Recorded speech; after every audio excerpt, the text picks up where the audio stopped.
Nos invités sur le plateau sont toujours là, mais j'ai le plaisir maintenant d'accueillir en direct de Jérusalem M. Sari Nusseibeh. Il est président de l'université Al-Quds et bien sûr, tout le monde le connaît, c'est un homme politique palestinien très en vue. Pour tous ceux qui sont ici avec nous, pour ceux qui sont à Jérusalem, M. Nusseibeh, c'est l'espoir de la paix, ce dont a parlé le film que nous venons de voir, c'est cela qui a motivé toute sa vie. La réalité, en fait, au cours de toute votre existence, a été plus ou moins la guerre. Est-ce que je me trompe si je dis que depuis le lancement du processus de paix, la situation s'est dégradée? Commençons avec vous, si vous le voulez bien, Madame Shaid.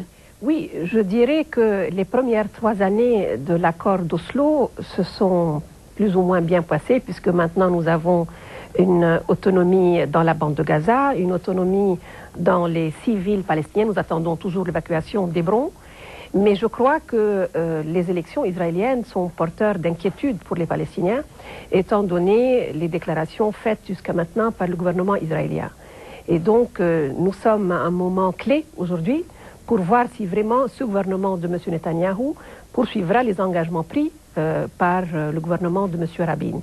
Et les signes, les quelques signes qui ont commencé depuis l'élection de M. Netanyahou et du nouveau Parlement israélien, les signes pour le moment ne sont pas très encourageants, puisque pratiquement nous sommes en retard sur le retrait d'Hébron. Nous avons eu des déclarations inquiétantes sur le statut de Jérusalem, puisque M. Netanyahou dit qu'il n'est pas négociable.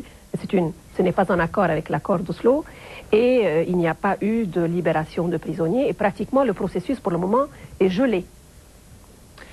Monsieur Nusseibeh, est-ce que vous avez l'impression que l'atmosphère entre les deux peuples se détériore depuis le début du processus de paix, disons, dans sa phase actuelle? Il semble que la situation actuelle est extrêmement critique. Je pense pouvoir dire qu'au départ, il y avait beaucoup plus d'espoir.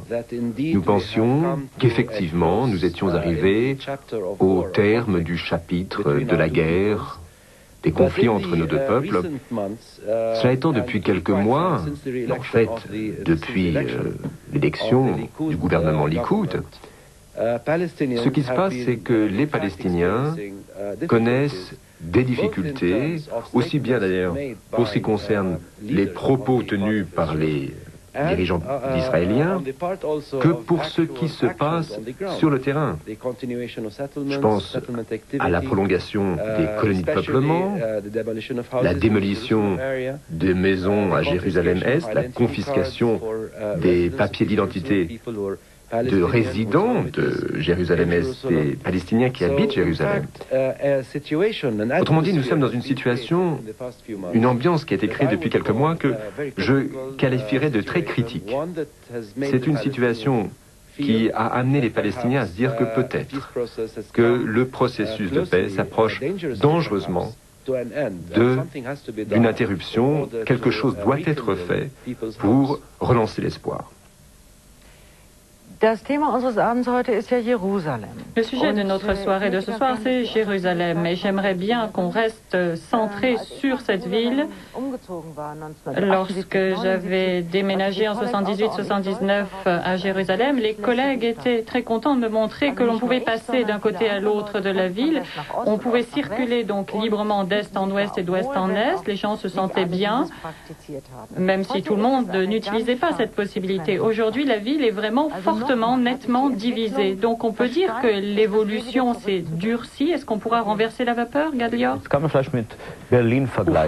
peut faire la comparaison avec Berlin. À Berlin, le mur est tombé, mais la ville divisée en deux, elle va fusionner d'ici quelques années. On ne saura plus si on est à Berlin-Est ou à Berlin-Ouest. D'ailleurs, c'est presque le cas maintenant à Jérusalem. Moi, j'y habite, Jérusalem, je suis israélien, j'ai des amis arabes en Israël aussi. Mais Jérusalem-Est, je n'y vais presque jamais. Je ne sais plus quand je suis allé la dernière fois m'y promener. Non pas que j'ai peur, j'ai déjà été sur le lieu d'attentat ou autre, mais Jérusalem-Est, je n'ai rien à y faire. Et malheureusement, la même chose s'applique aux Arabes qui habitent Jérusalem-Est. Ils vont parfois à Jérusalem-Ouest pour faire les courses ou pour sortir le soir au cinéma, mais ils n'y vont pas très souvent. Mais il y a 10 ou 15 ans, c'était différent. C'est vrai, c'était différent. On allait s'y promener, on sortait le soir, on allait manger du houmous dans la vieille ville. On y sortait avec les enfants, on allait se promener là-bas. Alors que maintenant, ce sont deux villes séparées sans qu'il y ait un mur. Voilà pourquoi Jérusalem, ce n'est pas comme Berlin. Mais il y a deux villes, Jérusalem-Est, par la partie arabe, Jérusalem-Ouest, pour la partie juive. Et il y a également des quartiers plutôt juifs, des nouveaux quartiers juifs qu'on a construits où les Israéliens sont très majoritaires. Il y a de nouveaux quartiers arabes également où les Arabes sont majoritaires. Mais ce n'est pas une ville unie. Par exemple, il y a des villes, Akko par exemple en Israël, c'est une grande ville, Ramallah, Jaffa, là il y a des Juifs, des Israéliens, des Arabes qui vivent ensemble. Mais les Arabes israéliens, bon, ça c'est déjà un problème tout à fait différent. Oui, mais je dis, on habite les mêmes immeubles, les mêmes maisons. À Jérusalem, il y a la partie arabe, la partie juive, et dans les mêmes immeubles, on ne partage pas, on ne cohabite pas. Il paraît que ça existe dans un quartier, mais c'est très très rare. Monsieur Nuseibeh, est-ce que vous pensez qu'il y a une possibilité que la ville soit à nouveau unie, ou est-ce que peut-être que c'est bien qu'elle reste divisée ainsi? Je pense que la situation n'est peut-être pas exactement celle que vous avez décrite. Ce n'est pas le cas d'une ville divisée, c'est-à-dire une situation où vous auriez deux villes côte à côte. Non, ce qu'Israël a fait depuis 30 ans environ, ça a été de créer, certes, une seule ville, à l'intérieur de laquelle vous avez essentiellement une zone opulente, développée, juive, et puis vous avez des îlots disséminés de pauvreté qui sont les quartiers arabes. Alors, le grand dessein, ça a été de créer une ville unifiée, et c'est vrai qu'Israël a annexé Jérusalem-Est, mais il a rattaché des territoires de Cisjordanie qui avaient été saisis après la guerre de 67. Donc cette zone s'est développée, et puis l'infrastructure s'est développée, d'ailleurs dans toute la zone, aussi bien à l'est qu'à l'ouest, de telle sorte que vous aviez une ville unifiée, en tout cas en ce qui concernait les Juifs, mais en même temps, vous aviez une politique qui consistait à conserver des petits îlots disséminés, éparpillés pour les quartiers arabes. Si vous vouliez aller d'un quartier arabe à un autre, eh bien, il fallait traverser cette zone juive qui faisait une deuxième ville pratiquement. Donc, physiquement, vous aviez une ville unifiée. Vue du ciel, on a l'impression d'avoir effectivement une seule ville, mais en fait, vous avez une ville pour deux peuples. Il y a un peuple qui tient le haut du pavé, et puis l'autre qui vit essentiellement dans ce que l'on pourrait appeler des trous à rats. C'est essentiellement une ville superposée sur une autre. Ça n'est pas la même chose que Berlin, où vous aviez un mur qui divisait la ville. Là, vous avez une seule ville, mais l'une superposée sur l'autre, avec en bas les Palestiniens qui suffoquent. Mais est-ce que les Palestiniens veulent vraiment d'une ville unie? D'abord, Madame Shahid, puis vous, avec votre expérience, est-ce que les Palestiniens veulent vraiment d'une seule et même ville? Est-ce que, du point de vue émotionnel, il n'y a pas deux aspects, c'est-à-dire d'une part, on se dit ça c'est notre ville, et d'autre part, c'est une ville commune? Je crois qu'avant tout, les Palestiniens voudraient que l'occupation militaire de Jérusalem-Est, qui a eu lieu le 5 juin 67, exactement comme l'occupation de Gaza ou de la Cisjordanie, prenne fin. Ils perçoivent la ville à l'Est comme une ville occupée militairement. Et donc, comme eux, une population qui est assujettie à un pouvoir militaire, qui ne reconnaît pas des droits. Donc, ils ne se sentent pas vivre comme des citoyens à part égale.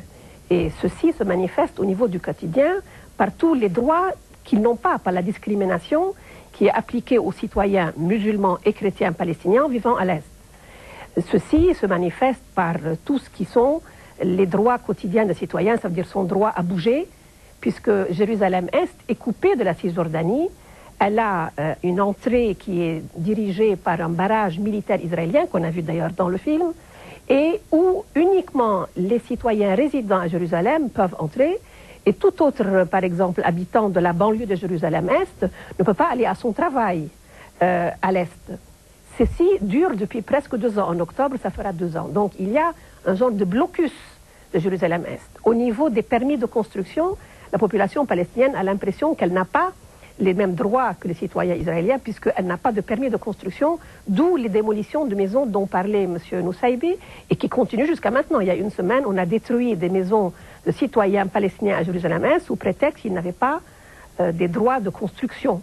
La planification urbaine de la ville aussi suit les mêmes désirs de judaïsation de la ville pour créer une majorité juive dans une ville à l'est, à l'ouest, qui inclurait une minorité palestinienne d'à peu près 28 à 30%, avec une majorité juive pour le reste.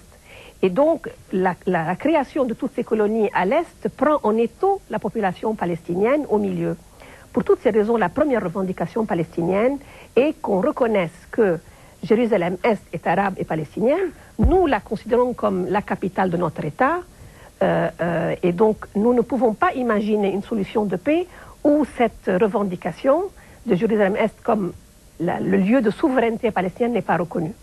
On pourrait imaginer ultérieurement une ville qui ne soit pas de nouveau redivisée par un mur ou par des barbelés, mais il faut avant tout reconnaître quelle est la capitale, que son identité culturelle, historique, et arabe et palestinienne. Et à ce moment, si ceci est reconnu, on peut imaginer que nous reconnaîtrons que Jérusalem-Ouest pourrait être la capitale de l'État israélien, ce que nous ne reconnaissons pas pour le moment.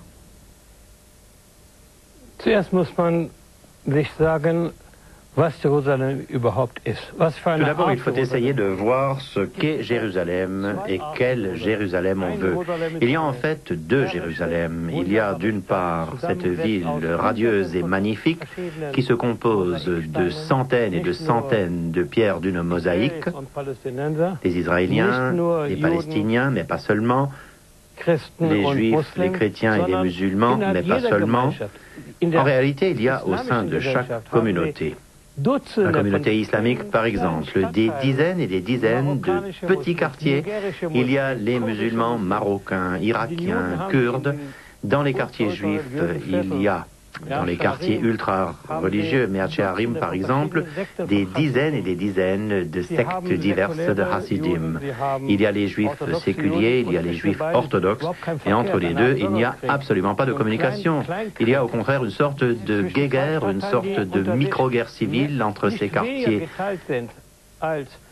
Et ces quartiers ne sont pas moins divisés ou plus divisés que la Jérusalem arabe et la Jérusalem juive. Alors si nous voulons une ville au sein de laquelle ces cultures, dans leur extraordinaire diversité, puissent cohabiter, non seulement pacifiquement, mais aussi de manière créatrice, il faudra que cesse l'occupation de Jérusalem-Est. Et Jérusalem-Est reste aujourd'hui une ville occupée et opprimée.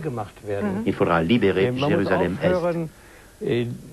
Il faudra mettre fin à ce raisonnement insensé basé sur des considérations démographiques qui font dire pas plus de 28% d'Arabes à Jérusalem. Prenons leurs logements, prenons leurs terrains, embêtons-les de 1000 façons pour que la ville soit juive et que Dieu existe ou qu'il n'existe pas. Il nous avait promis que Jérusalem serait une ville juive, dit-on. Ce qui n'est pas juif n'a rien à voir dans cette ville. Eh bien, ce raisonnement, cette façon de penser, malheureusement introduite par l'ancien maire Teddy Kollek, ne mène à rien. Et ce Teddy Kollek, maire de Jérusalem, que l'on célébrait en France ou en Allemagne comme un grand pacifiste, eh bien, il a été à l'origine d'innombrables expropriations de logements et de biens arabes. Il n'a jamais fait venir un seul arabe à Jérusalem. Donc, une attitude purement basée sur des considérations démographiques. Quant au maire actuel, M. Olmert, il fait la même chose en pire. Alors, il faut savoir ce que l'on veut. Veut-on vivre à Jérusalem ? Mais c'est qui on? On doit se décider, les Israéliens ont décidé, les Palestiniens ont décidé, mais qu'est-ce qui compte? Ce qui compte à l'heure actuelle, C'est en fait les Israéliens, parce que c'est eux qui ont le pouvoir tant que Jérusalem-Est est zone occupée. Si on faisait un sondage en Israël et si on posait la question suivante, s'il y avait une paix, une vraie paix, sans attentats, sans bombes, sans guerre, seriez-vous prêt à ce que la moitié de Jérusalem soit la capitale de la Palestine? Je ne suis pas certain de ce que répondrait la majorité des Israéliens. Moi, je connais beaucoup d'Israéliens qui vivent à Haïfa, Tel Aviv, même Jérusalem. Et Jérusalem, c'est vrai qu'il y a beaucoup de juifs orthodoxes. Mais je ne suis pas certain qu'il ne se dégagerait pas une majorité en faveur de oui. Oui, nous voulons la paix. Oui, donnons la moitié de Jérusalem avec tous les quartiers arabes aux Palestiniens. Ils y vivent, qu'ils y mettent leur capitale. Je pense que ce serait là le résultat. Oui, mais enfin, il y a quand même bien une raison si aucun gouvernement n'a jamais posé la question. Parce que le gouvernement a peur de perdre les prochaines élections, parce qu'il n'y a pas encore la vraie paix aussi. Monsieur Nosebe, je vois que vous avez envie d'ajouter quelque chose. Moi, ce que je voudrais dire, d'abord, c'est que si l'on a une ville unifiée, c'est quand même quelque chose de beaucoup plus sain qu'une ville divisée, en tout cas en termes abstraits. Cela étant la question qu'il faut se poser, c'est que si on démarre un processus d'unification d'une ville, eh bien, que fait-on des pièces qui constituent cette ville? Lorsqu'on réunifie une ville, eh bien, on ramène deux côtés. Or, ici, vous avez essentiellement un côté israélien et un côté palestinien. Alors, ce dont il faut tenir compte, le deuxième principe de réunification d'une ville, eh bien, c'est le principe d'égalité. Il faut donner à un côté ce que l'on a donné ou ce que l'on est prêt à donner à l'autre. L'égalité est tout aussi importante entre groupes qu'entre individus. Donc, ceci s'applique aussi bien d'ailleurs à la ville de Jérusalem qu'au pays tout entier. Soit on divise le pays entre deux groupes, les Israéliens et les Palestiniens, et on le divise de manière égale. C'est-à-dire qu'il ne s'agit pas de créer des barrières, mais c'est-à-dire qu'il faut que chacun puisse vivre de manière égale, ou bien alors on crée un seul pays avec les mêmes droits pour les uns et les autres. Pour la ville de Jérusalem, on peut avoir effectivement une ville unifiée à condition qu'il y ait égalité de droits aussi bien entre individus qu'entre groupes d'individus. Et là, dans le cas palestinien, c'est une situation très simple.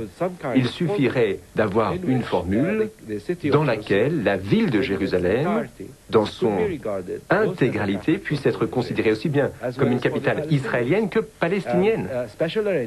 Des dispositions, d'ailleurs, pourraient être prises très facilement pour que la ville puisse répondre à ce rôle dans ce contexte de deux États.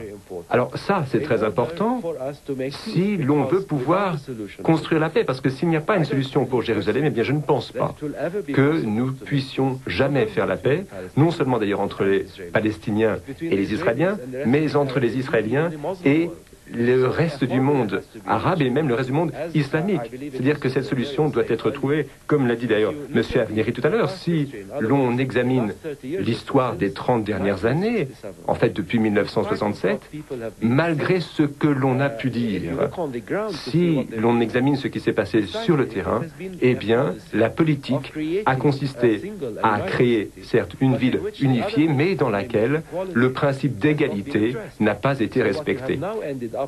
Alors, ce que l'on retrouve maintenant, à mon sens, c'est une espèce de monstre. Non pas un monstre à deux têtes, mais une construction monstrueuse dans laquelle vous avez une ville où, d'une part, il y a ces êtres supérieurs, ceux qui vivent au-dessus des autres, et puis les citoyens de seconde zone, les Palestiniens, qui vivent en dessous. Désolé, Monsieur Nosebe, je dois vous interrompre. Nous allons être coupés. Vous savez que la liaison Strasbourg-Jérusalem est un peu longue. Merci d'avoir été avec nous ce soir. Nous nous retrouverons de toute façon. Maintenant, je vais passer à la suite de cette soirée. En Israël, c'est une nouvelle génération qui a peu à peu pris en main le destin du pays. Bibi Netanyahou est le premier premier chef de gouvernement qui n'appartient pas à la génération des pères fondateurs. Ceux-ci, hommes ou femmes de grand renom, sont pour la plupart passés dans l'histoire. Mais l'un d'entre eux est pourtant avec nous ce soir au studio. Il est toujours aussi débordant de vie et d'énergie. C'est Uri Avnery. Vous allez voir un film sur lui, mais qui retrace en même temps l'histoire d'Israël. Tout de suite après, nous nous retrouvons pour un dernier débat.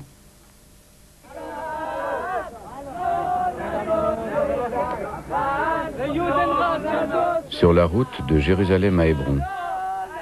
En Israël, la trêve est finie.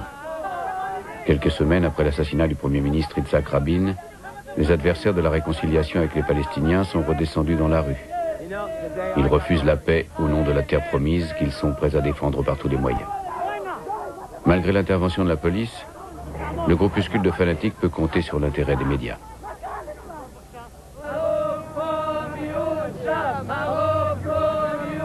À 100 mètres de là, le journaliste et ancien député Uri Avnery manifeste avec les militants du Bloc de la Paix, un groupe politique dont il est le fondateur. Bien avant l'assassinat de Rabin, Avnery dénonçait déjà la menace d'extrême droite. Avec ses compagnons, il est l'un des rares à affronter dans la rue les adversaires de la paix.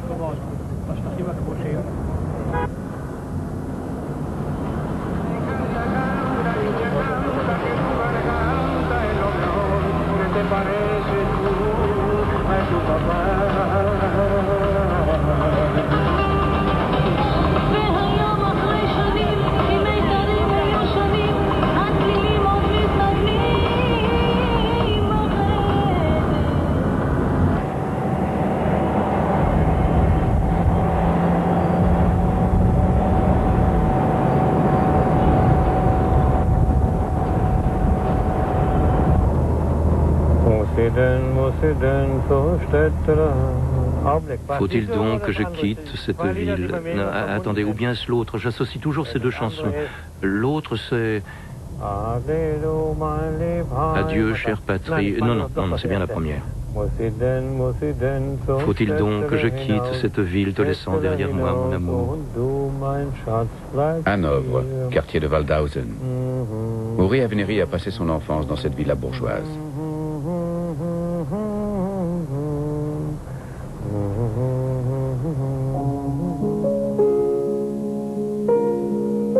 Début des années 30, photo de l'album de famille.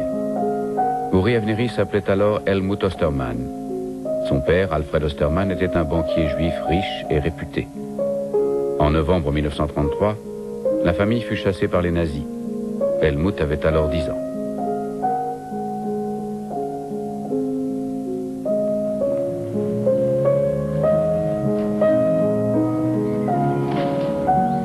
Juin 1988. En visite en Allemagne, Uri Avnery se met pour la première fois à la recherche d'un passé vieux de 55 ans. Il reconnaît immédiatement la maison de son enfance. De nombreux souvenirs le rattachent à ce lieu. La propriétaire n'est pas prise au dépourvu, elle était avertie de sa visite.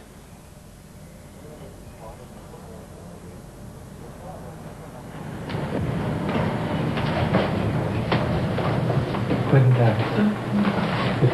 Ich hoffe, ich störe nicht. Doch, Sie stören. Ich störe. Ja, bitte. Mein Name ist Avnery. Ich habe hier vor 16 Jahren in diesem Haus gelebt. Ja, ich möchte aber, dass Sie draußen bleiben. Dass ich draußen bleibe? Ja, Sie auch. Bleibe ich draußen. Danke. Darf ich bitte in den Garten gehen? Ich möchte mehr. Ja, was wollen Sie denn da? Nur hinsehen. Wie gesagt, ich war als Kind hier, habe ich in diesem Haus gelebt. Ich habe als Kind in diesem Haus gelebt, bis 1933. Und ich habe sehr viele Kindheitserinnerungen an diesem Haus. Ich habe in der Wohnung bei ihm gelebt. Und wie heißen Sie? Ich damals Ostermann. Ici, on se souvient des Ostermann. L'hostilité n'est pas fortuite. Pâques 1933. Le jeune Helmut est élève au lycée Kaiserin August Victoria, à Hanovre-Linden. Sa scolarité est abrégée par l'arrivée des nazis.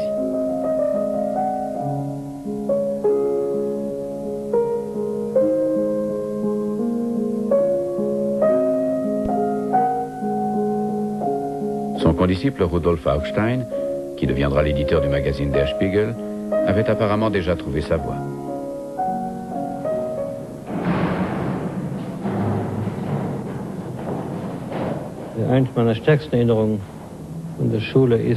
Parmi les souvenirs d'école m'ayant le plus marqué, il y a celui d'une cérémonie dans la salle des fêtes du lycée. Ce devait être en automne 1933, car nous sommes partis peu après. Nous chantions les deux hymnes nationaux, et tous les élèves avaient la main levée pour le salut nazi. J'étais le seul élève juif de l'école. Je n'ai pas levé la main. Des élèves sont ensuite venus me voir. Il y avait quelques nazis dans notre classe, tout le monde les connaissait. Ils m'ont dit, la prochaine fois, nous te briserons les os, quelque chose dans ce genre. C'était déjà le début de la fin.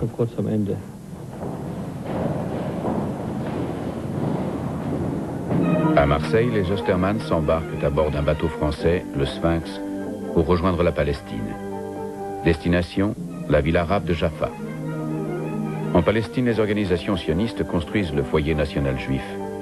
Mais ici aussi, l'étoile de David sur le visa d'entrée est synonyme de sécurité précaire. Dans ce territoire sous mandat britannique, deux peuples se battent pour leur patrie, les Juifs et les Palestiniens. Les 6 membres de la famille Osterman occupent 2 pièces dans un quartier situé entre Jaffa, l'arabe, et Tel Aviv, la juive. Helmut, âgé de 10 ans à peine, vit la découverte de ce nouveau monde comme une aventure. Pour ses parents, c'est plus difficile. Habitué à l'aisance, il se retrouve dans le dénuement.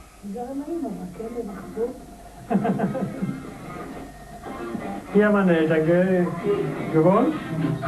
Hier ich, das war mein Zimmer. Les enfants doivent aider dans la blanchisserie du père. Helmut Osterman est contraint de quitter l'école à la fin de la 6e. À 14 ans, il s'implique dans le conflit israélo-arabe en adhérant au mouvement nationaliste clandestin Irgun, qui perpètre des attentats contre la puissance mandataire britannique et la population civile arabe. Helmut distribue des tracts et transporte des armes. Mais la brutalité des attentats, qui n'épargne ni les femmes ni les enfants, le choque. Très vite, il quitte l'organisation.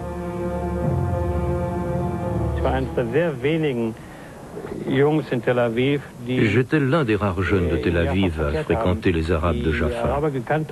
C'est peut-être cela l'explication. Je me demande souvent comment tout a commencé. C'est probablement parce que j'avais des relations personnelles avec les Arabes. C'était inhabituel à l'époque. Il n'y avait aucun contact entre les deux peuples. Nous étions pourtant voisins directs, nos rues se côtoyaient. Mais il y avait comme un mur invisible entre nous. Les contacts entre juifs et arabes, même dans les villes à population mixte, étaient pratiquement inexistants. Ça n'existait pas, tout simplement. 10 ans plus tard, l'ONU intervient pour mettre fin à la guerre civile. La Palestine est divisée afin que les peuples juifs et palestiniens disposent chacun de son propre État. La création d'Israël est proclamée le 14 mai 1948. Dès le lendemain, les armées de 5 pays arabes attaquent le pays. Le sud d'Israël. En 1948, Helmut Osterman, qui s'appelle désormais Uri Avneri, y combat contre les Égyptiens. Il est gravement blessé. Pendant son séjour à l'hôpital militaire, il écrit un livre, Dans les champs de la Philistie, qui devient un best-seller, rappelant à mains égards le roman d'inspiration pacifiste de l'allemand Erich Maria Remarque, À l'Ouest, rien de nouveau. Avec ses droits d'auteur, Avneri acquiert le journal Haolam Hazeh, littéralement Ce monde-ci, un hebdomadaire au bord de la faillite. Le journaliste s'engage dans la politique. Élu plusieurs fois au Parlement israélien, la Knesset, il consacre toute sa vie au combat pour la paix avec les voisins d'Israël. Pendant 40 ans, le journal et le Parlement deviennent les tribunes d'Uri Avneri.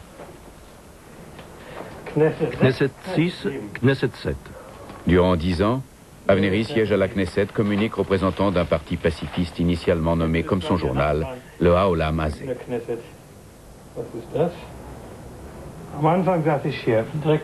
Au début, ma place était là, juste à côté de la tribune.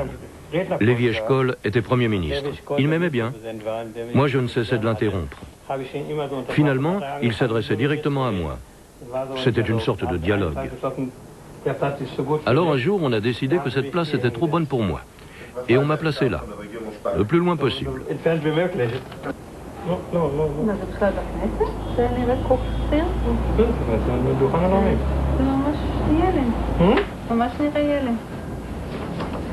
Rachel, l'épouse d'Avneri, est photographe. Elle l'accompagne avec son appareil dans la plupart de ses déplacements et ses rendez-vous politiques. Ah, das sind nur Bilder, die ich für die Wahlpropaganda gemacht habe.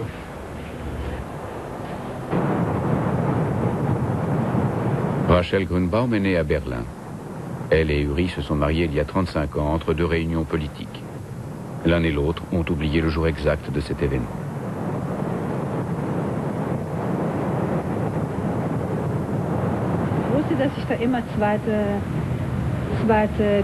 Je savais que je jouerais toujours le deuxième rôle. Uri était déjà marié avec le journal, le mouvement pacifiste et tout le reste. Mais cela me plaît. C'est justement cela qui me plaît.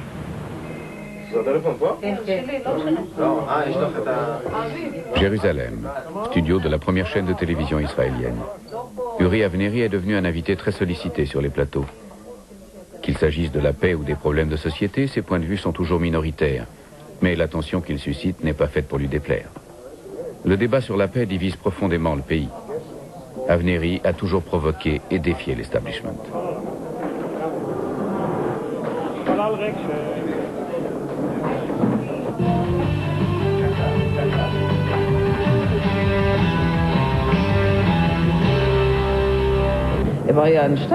C'était l'ennemi public numéro 1. Il risquait un procès pour haute trahison. S'il n'est pas allé en prison, c'est uniquement grâce à la large mobilisation de ses amis.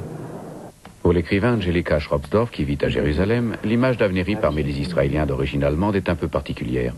Dans ces milieux, on le considère comme un original, un farfelu, une personne à ne pas prendre au sérieux. Il ne connaît pas les Arabes. Il raisonne comme un occidental. Les Arabes n'ont pas le même mode de pensée. C'est un homme naïf. Il ne voit pas que les Arabes l'embobinent, qu'ils profitent de lui et de son action en leur faveur. En juin 82, l'armée israélienne attaque le Liban. Son objectif, détruire l'OLP. À Beyrouth, tandis que les combats font rage, Avnery obtient une entrevue surprise avec Yasser Arafat, le chef de l'OLP. L'événement fait sensation dans le monde entier. Bei seinem Treffen mit PLO-Chef Arafat sprach sich Avnery für ein friedliches Zusammenleben von Juden und Palästinensern aus. Ich bin sicher, sagte Avnery, dass eine friedliche Lösung gefunden wird. Am Ende wird ein Palästinenserstaat stehen. There will be a political solution to all the people. I believe in this 100%. Tel Aviv. Dans les années 80, la photographe Anad Saragoust travaillait pour le journal d'Avnery. Avec une collègue, elle a accompagné Avnery chez Arafat.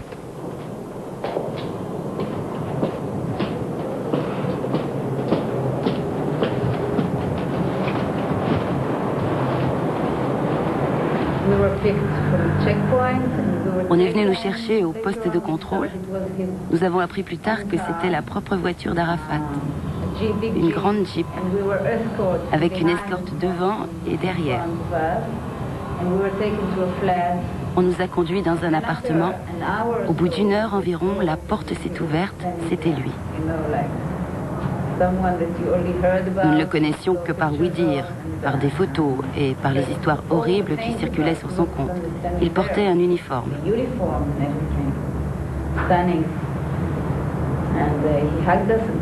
Il nous a enlacés, nous a embrassés comme si nous étions des frères et sœurs de retour après une longue absence. C'était un accueil très chaleureux. Je pense qu'Avnery était très ému par cette rencontre avec Arafat. C'était la première fois que Yasser Arafat rencontrait un Israélien dans de telles conditions, à Beyrouth-Ouest, en pleine guerre et dans la semi-clandestinité. C'était une expérience passionnante pour le journaliste et plus encore pour le politicien qu'était Avnery. La rencontre avec Arafat le rendit célèbre du jour au lendemain. C'est probablement cette célébrité qui lui a épargné une inculpation pour haute trahison. La rencontre de Beyrouth ne visait pas uniquement le scoop médiatique. Depuis 7 ans déjà, Avnery avait des contacts avec l'OLP. Dès la fin de la guerre des 6 jours, il a plaidé pour la création d'un État palestinien.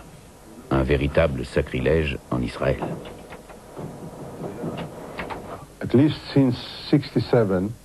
Dès 1967, Avnéry s'est battu pour la reconnaissance du peuple palestinien.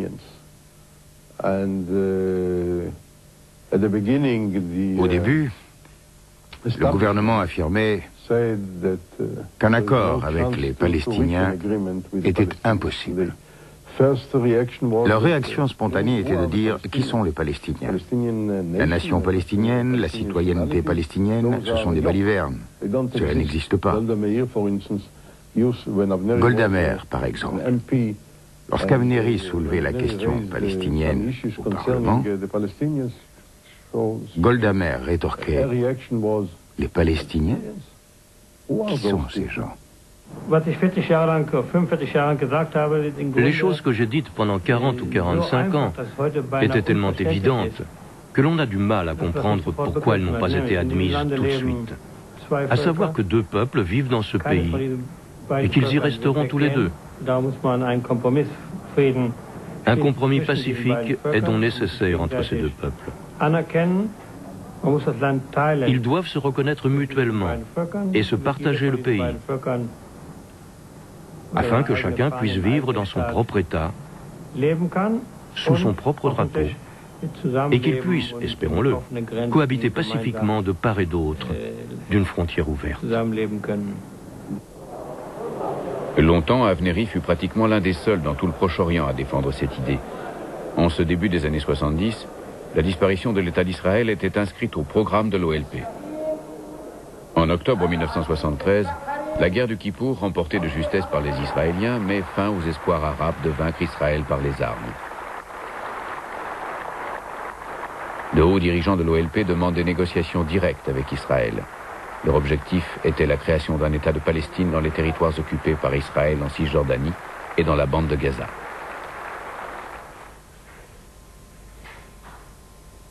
Saïd Hamami, représentant de l'OLP à Londres, publie dans le Times des articles contenant d'importantes propositions pour la paix. Ces articles attirent également l'attention d'Avnéry à Tel Aviv. Avnéry est le premier à nouer des contacts directs avec Saïd Hamami. En 1975, ils se rencontrent en secret dans un hôtel des bords de la Tamise. Personne ne sait comment les choses vont se passer.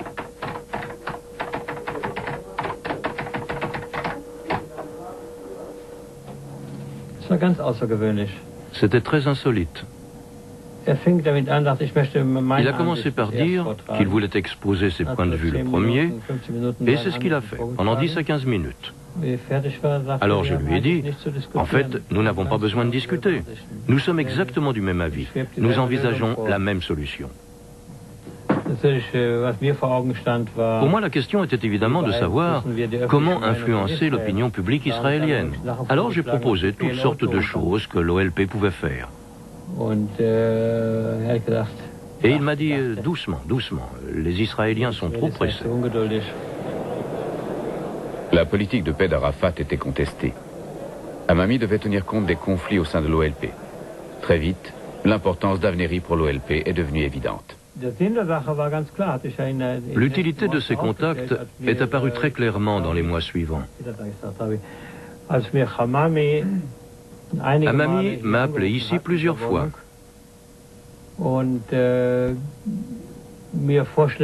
Il voulait me soumettre des propositions d'Arafat. Or, je ne pouvais rien en faire. Il était clair qu'elle s'adressait au Premier ministre. J'ai donc demandé à Rabin de me recevoir et lui ai soumis les propositions, à plusieurs reprises. Quelle a été sa réaction? Rabin s'est montré très aimable. Nous avions déjà eu quelques entretiens sur le problème palestinien au cours des années précédentes. Il m'a dit deux choses. Premièrement, je suis contre ces contacts et contre cette politique. Si nous faisons le premier pas vis-à-vis des Palestiniens, cela conduira inévitablement à la création d'un État palestinien, et je ne veux pas d'un tel État. Deuxièmement, nous sommes une démocratie. Comme citoyen israélien, vous pouvez rencontrer qui bon vous semble.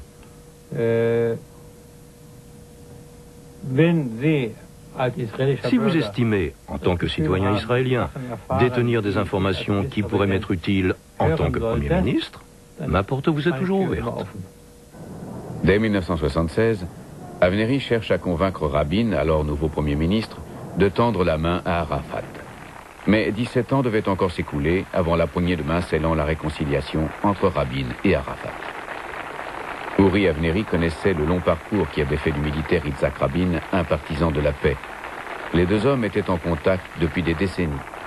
Au milieu des années 70, des perspectives de paix commencent à se dessiner. En 1976, toutes les conditions étaient réunies. Tout était prêt. Mais il a fallu 17 ans pour que cela commence à se concrétiser. Et que s'est-il passé entre-temps? La guerre du Liban, l'intifada, des milliers, des dizaines de milliers de morts. Il faut croire que des deux côtés, on n'était pas prêts. Les faucons prirent bientôt le dessus. En Grande-Bretagne, Saïd Hamami avait déjà reçu de nombreuses menaces de mort de la part du groupe terroriste d'Abu Nidal. Au début du mois de janvier 1978, il est abattu dans son bureau de Londres. Le meurtrier, un homme de type arabe, réussit à s'enfuir sans être reconnu. Les recherches demeurent vaines. Mais les contacts entre l'OLP et le camp de la paix en Israël se poursuivent. Arafat désignait Sam Sartawi comme nouveau contact d'Avnéry. Sartawi avait abandonné sa carrière de chirurgien aux États-Unis pour se consacrer à la lutte pour l'État palestinien. Une lutte d'abord armée, puis politique.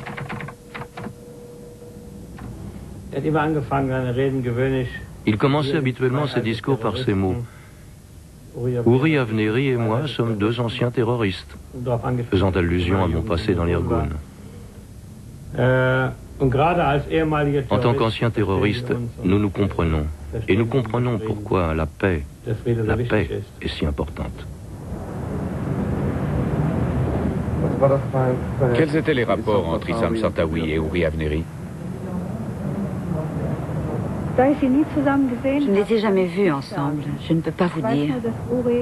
Mais ce que je sais, c'est qu'Uri l'aimait énormément. Il parlait de lui avec un tel...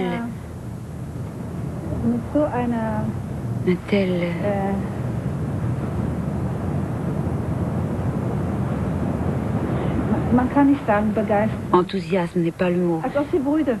C'était comme s'ils étaient des frères. Comme si toute explication était superflue entre eux. Parce qu'ils étaient fondamentalement d'accord sur les questions importantes. Sous la conduite d'Avnéry et de Sartawi, le dialogue pour la paix prend forme. Les contacts entre les Israéliens et l'OLP sont désormais publics. De nombreuses rencontres avec Arafat sont organisées. On travaille à des propositions pour la paix israélo-palestinienne. Ces propositions vont bien plus loin que l'accord d'autonomie négocié des années plus tard à Oslo. Mais avant tout, le dialogue pour la paix modifie de part et d'autre les idées préconçues sur l'adversaire.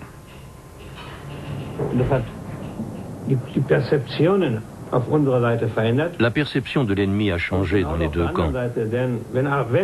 Lorsqu'Arafat est prêt à poser pour une photo entre un général d'armée et un député israélien, cela montre bien qu'il ne considère pas tous les Israéliens comme des êtres malfaisants. À ses yeux, il en existe également d'autres. Les Israéliens ne sont pas tous les mêmes. Il y a toutes sortes d'Israéliens.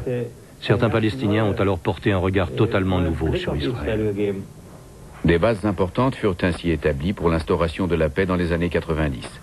Avnéry a écrit un livre sur ses échanges avec Sartawi, intitulé « Mon ami l'ennemi ». Von einem Attentat ist heute der Kongress der Sozialistischen Internationale im portugiesischen Albufeira erschüttert worden. Der Vertreter der palästinensischen Befreiungsorganisation Sartawi wurde am Vormittag in der Halle des Tagungshotels erschossen. Die Schüsse auf Issam Sartawi fielen um 9:15 Uhr Ortszeit in der Empfangshalle des Hotels Montesoro, dem Tagungsort der Sozialistischen Internationale. Bei dem Mordanschlag wurde auch ein Begleiter Sartawis verletzt. Augenzeugen sprachen von einem oder mehreren Tätern. Sie konnten in der allgemeinen Aufregung unerkannt fliehen. Die irakfreundliche Terrorgruppe Abu Nidal, die sich zu dem Anschlag bekannte, bezeichnete Sartawi als Verräter und Agenten Israels.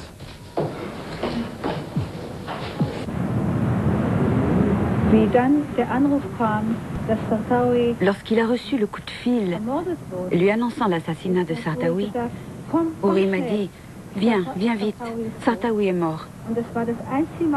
Pour la première fois de ma vie, j'ai vu Uri devenir complètement,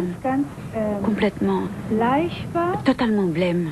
Et ses yeux, il était au bord des larmes. Je n'ai plus jamais revu ainsi, même à la mort de sa mère, même à la mort de sa sœur. Il était vraiment effondré.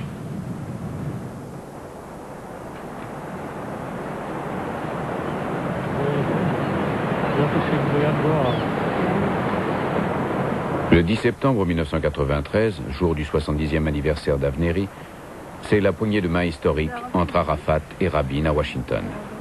Mais cette fois-ci, Avnéry n'est pas associé à l'événement. Cela ne semble pas l'affecter. D'ailleurs, même s'il était déçu, il ne l'avouerait pas.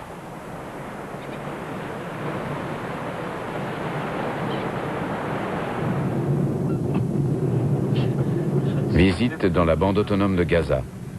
Peu d'Israéliens se rendent ici de leur plein gré et sans protection. Mais Avnéry se sent en sécurité.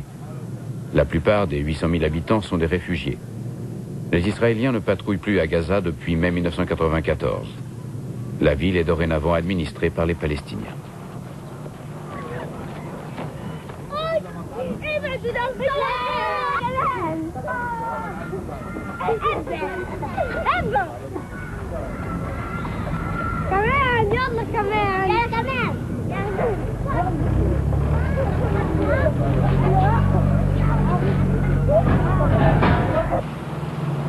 Visite chez le leader politique palestinien Haider Abdel Shafi, chef de la délégation palestinienne aux négociations de paix de Washington à la fin des années 80.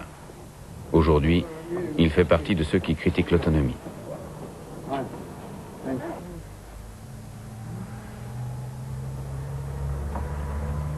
Avnéry et Shafi sont surtout préoccupés par les énormes difficultés économiques dans la bande de Gaza et le problème des colons juifs.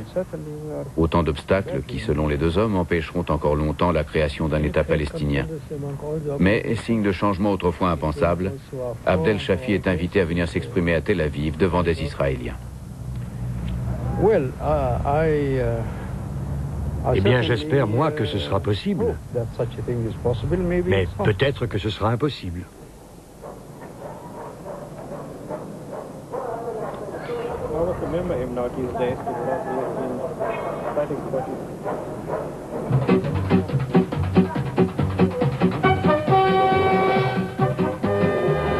Le chant des renards de Samson, une unité d'élite de la guerre de 48, est célèbre en Israël.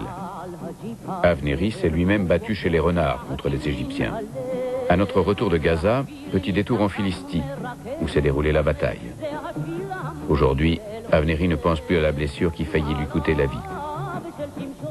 Il nous conduit à un lieu synonyme de victoire dans la mémoire collective israélienne.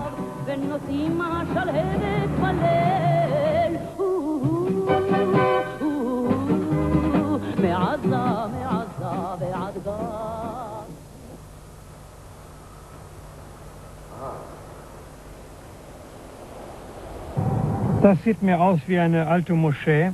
On dirait une ancienne mosquée. Diese runde Mauer könnte Ce mur circulaire pourrait être la ruine d'un minaret. Wir stehen hier mitten auf dem Ort, wo früher à cet endroit précis se trouvait autrefois le grand village arabe de Fallujah.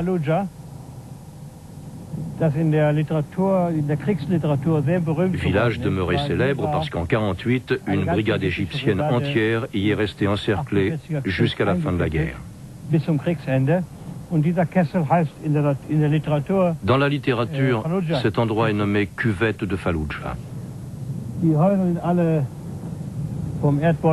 Toutes les maisons ont été rasées, comme ont été rasées toutes les maisons de 300 autres villages arabes conquis en 1948. Les habitants d'ici sont devenus des réfugiés. Je suppose que les gens de Fallujah, qui vivent à présent dans les camps de la bande de Gaza, reviennent ici de temps à autre pour des fêtes familiales ou des commémorations. Certaines traces montrent clairement que cet endroit est fréquemment visité. Aujourd'hui, il reste les réfugiés, les souvenirs de guerre et le fameux chant de combat, une œuvre de jeunesse d'Avnéry.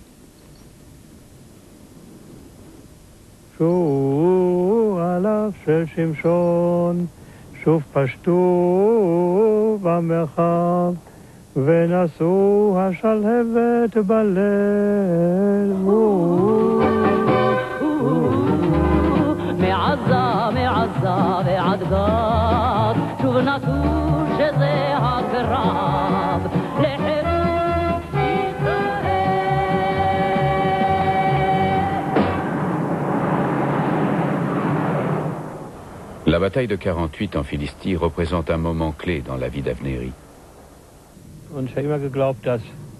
J'ai toujours pensé que les années de vie supplémentaires qui m'ont été accordées ne sont qu'un prêt pour que je continue à me battre contre la guerre. C'est un peu solennel de dire ça, mais c'est comme ça.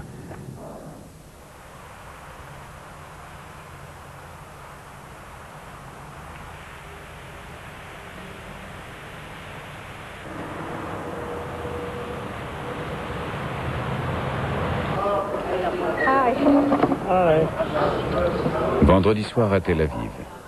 Tandis que les juifs religieux observent le sabbat chez eux, les Avnéris se rendent au Cassid, leur café habituel. Leur table est devenue une véritable institution. Personnalités et intellectuels de renom s'y côtoient.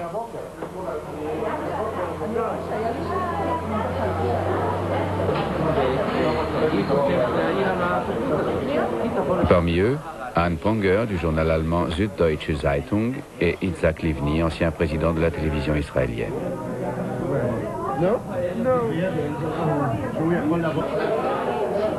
Les réunions au Cassid représentent probablement les seuls moments de détente dans la vie mouvementée des Avnéris.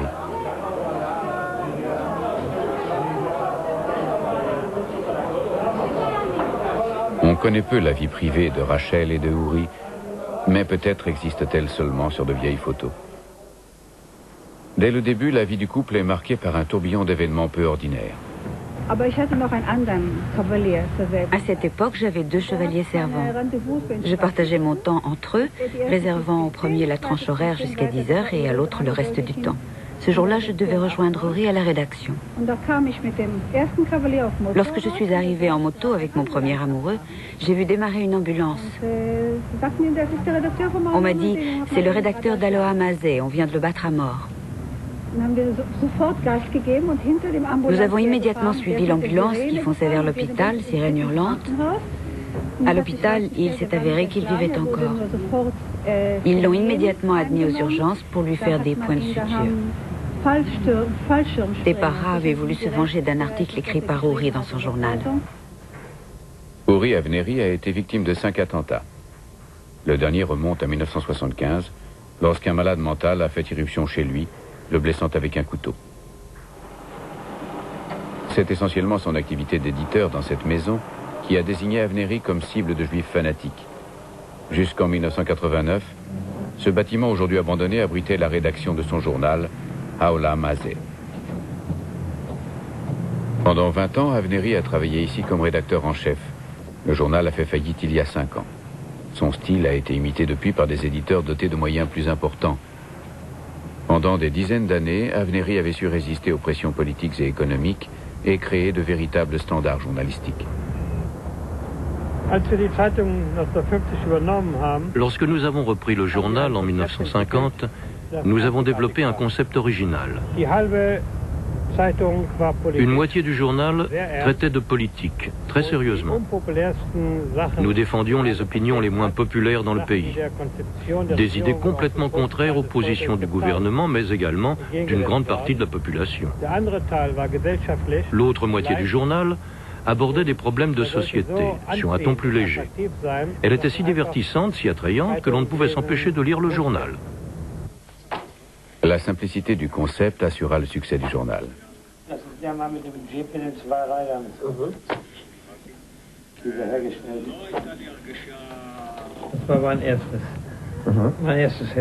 Les archives de Haolam Mazé ont été détruites dans un incendie criminel. Avnéry ne possède plus qu'une collection des numéros publiés. À l'image du Newsweek ou du Spiegel, Aolam Hazeh était spécialisé dans le journalisme d'investigation politique, un type de journalisme jusqu'alors inexistant en Israël. Le journal a souvent révélé des affaires de corruption, contraignant les responsables, y compris les ministres, à démissionner. Pendant des années, Chaim Hanekbi a travaillé comme journaliste à Aolam Hazeh. Il a l'accent allemand et je pense qu'il ne s'en débarrassera plus. Mais son hébreu, les mots, les phrases qu'il utilise, sa façon de parler, son style d'écriture, tout cela est profondément israélien. Nous sommes nombreux à penser qu'il a beaucoup apporté à l'hébreu moderne.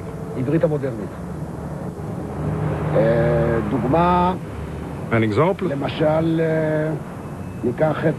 dans le domaine de la navigation spatiale, il a créé des termes comme Ishalal, cosmonaute, ou Halalit, vaisseau spatial. Beaucoup de concepts sont de lui. À l'époque où l'existence des services de sécurité n'était pas reconnue officiellement, Avnéry les a appelés dispositifs de l'obscurité. Le philosophe Yeshayahu Leibovitz, aujourd'hui disparu, appréciait le journal d'Avnéry et le lisait régulièrement. Au printemps 1994, il en parlait en ces termes.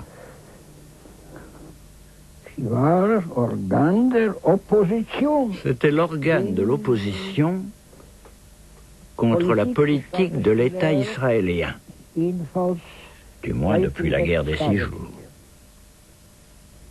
Mais ce n'était pas uniquement un journal d'opposition, il avait également un côté presse à sensation, pourrait-on dire.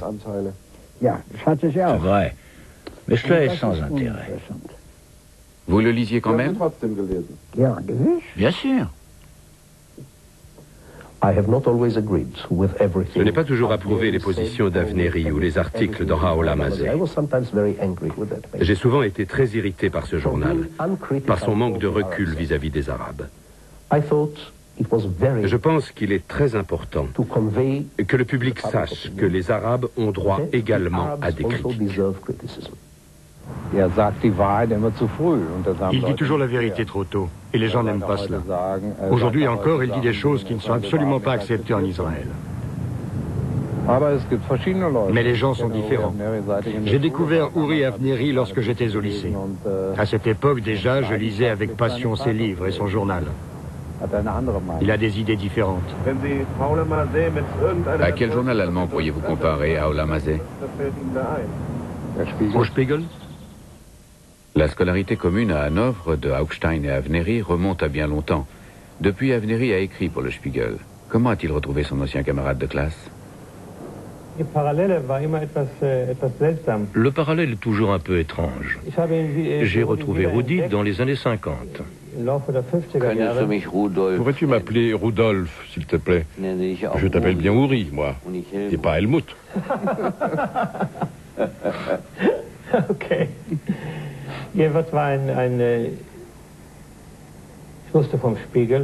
Je connaissais le Spiegel. J'ai suivi l'affaire du Spiegel, son conflit avec Franz Josef Strauss et le nouvel establishment militaire allemand. Mais je n'ai pas fait le rapprochement avec mon camarade de classe. Un correspondant du Spiegel est venu en Israël pour la première fois, je crois, dans les années 50.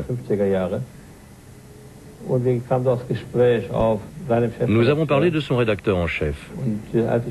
Lorsque j'ai appris qu'il était de Hanovre et catholique, j'ai pensé qu'il venait forcément de la même école que moi.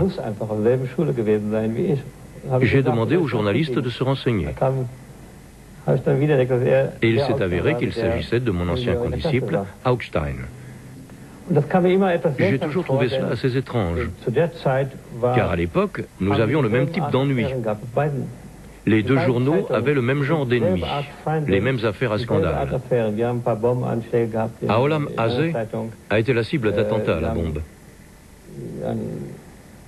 Et nous avions un conflit extrêmement dur avec Ben Gurion. Chacun a joué le même rôle de son côté, mais Ben Gurion était un grand homme. Absolument. Adenauer aussi, à sa manière. Oui, à sa manière. En En 1965, le directeur d'un certain magazine, comme Ben Gourion appelait le journal d'Avnéry, est élu à la Knesset pour la première fois. Les liens entre les milieux religieux et l'État israélien étaient très étroits. Avnéry fit souffler un vent nouveau au Parlement. Il était en affrontement perpétuel avec les dirigeants. Mais on l'écoutait.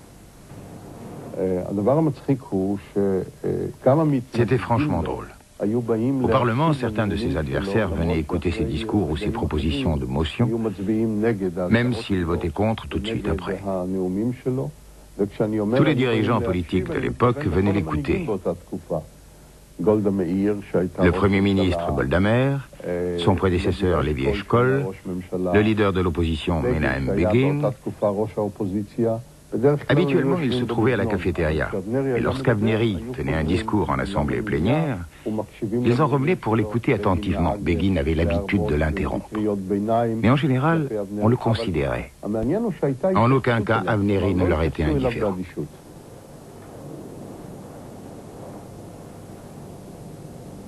Un contre 119. C'est ainsi que l'avocat Amnon Zichoni a intitulé son livre sur les 10 années d'Avnéry au Parlement. Pourquoi Avnéry a-t-il choisi de mener ce combat politique marginal pendant 40 ans? Il raconte toujours cette histoire. Je ne me souviens plus exactement comment ça commence. Ce sont des soldats qui doivent prendre une position et franchir des... Comment appelle-t-on ces barrières? Des barbelés. Des barbelés. Certains doivent s'allonger sur les barbelés pour permettre aux autres de passer. C'est ainsi qu'il se voit. Ainsi qu'il perçoit sa mission.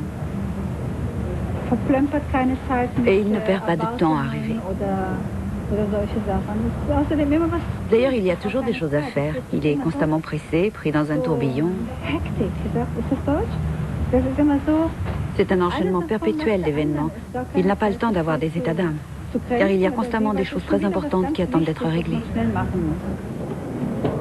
Juin 1995. Uri Avnéry s'est rendu en Basse-Saxe pour recevoir le prix Erich Maria Remarque pour la paix, décerné par la ville d'Osnabrück. C'est la première décoration qu'il reçoit dans sa vie. L'éloge est prononcé par Abdallah Frangi, délégué général de Palestine en Allemagne. Mesdames, Messieurs, au cours d'une interview, Uri Avnéry a un jour déclaré « En politique, le pire qui puisse vous arriver est d'avoir raison. On ne vous le pardonnera jamais. Cher Uri Avnéry, je souhaite que vous ayez raison. Je suis fermement persuadé que vous aurez raison. Et soyez assurés que moi-même et de nombreux Palestiniens, que la plupart des Palestiniens, vous pardonneront d'avoir eu raison. Et cela de tout cœur, vous pouvez en être certain. Merci beaucoup et toutes mes félicitations pour votre prix.